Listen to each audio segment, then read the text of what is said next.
So the taxpayers joined a friend and some other people in starting a business in India, which makes machine tools of various kinds.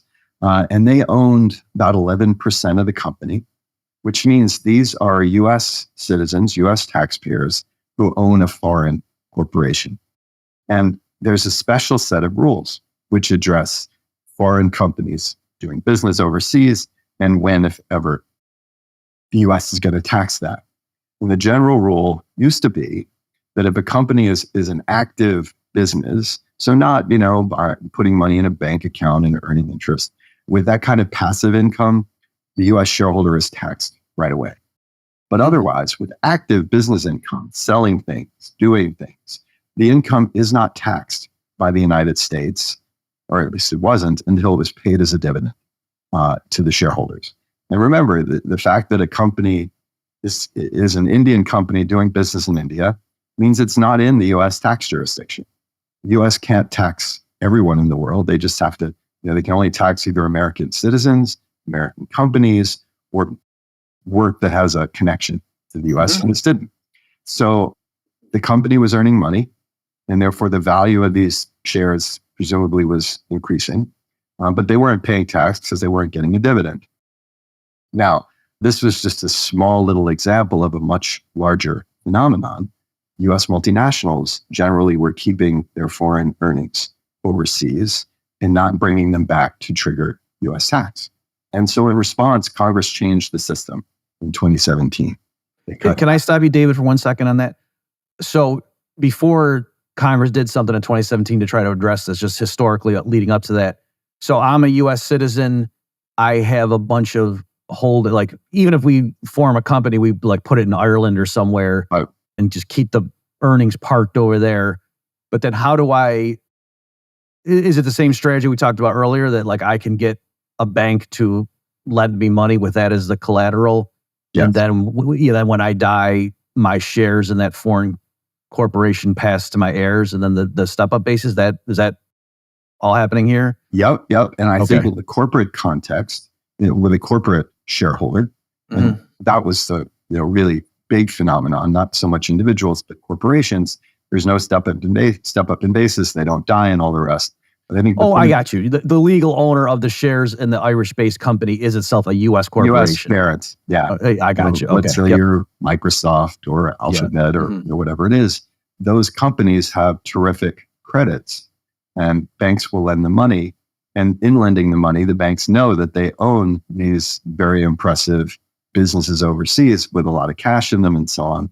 So you can borrow, the borrowing's not taxable, and a bank is perfectly happy to lend to you, knowing that in a pinch, you have to take the money back from Ireland.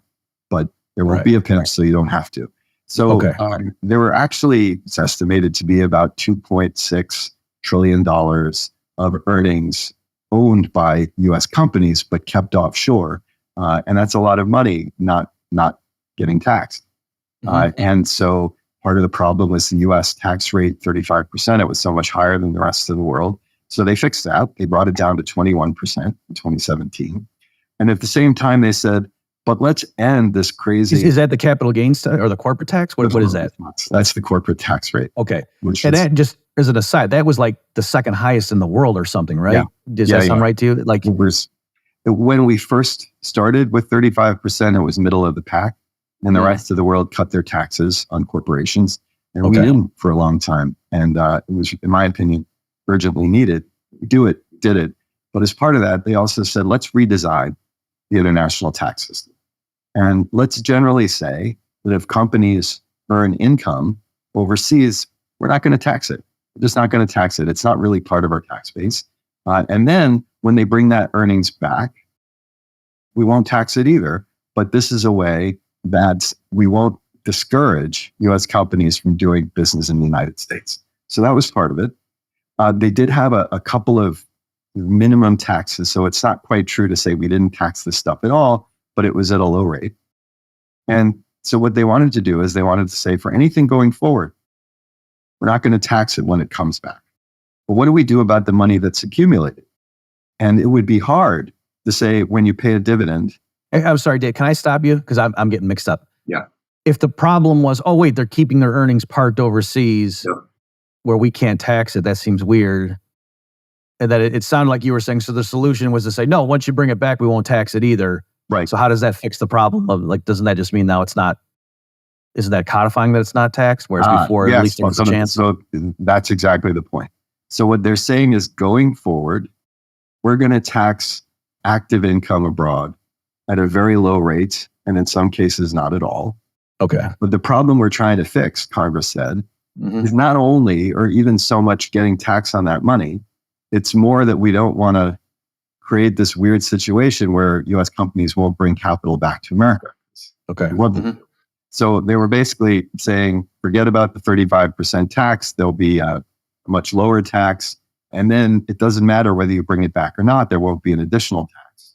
Okay. So there was no longer this effect of discouraging the money from coming back. Okay. The problem was the minimum tax that I mentioned was only going to be applied starting then. So what about the $2.6 trillion sitting overseas that had never been taxed? In theory, you'd still want to tax it when it came back, but then it would get really complicated. You get a dividend.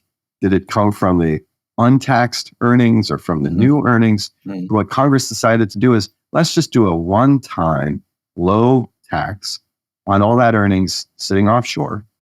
And that way, whenever people bring money back, we don't have to tax it because we will have collected our smaller tax on that.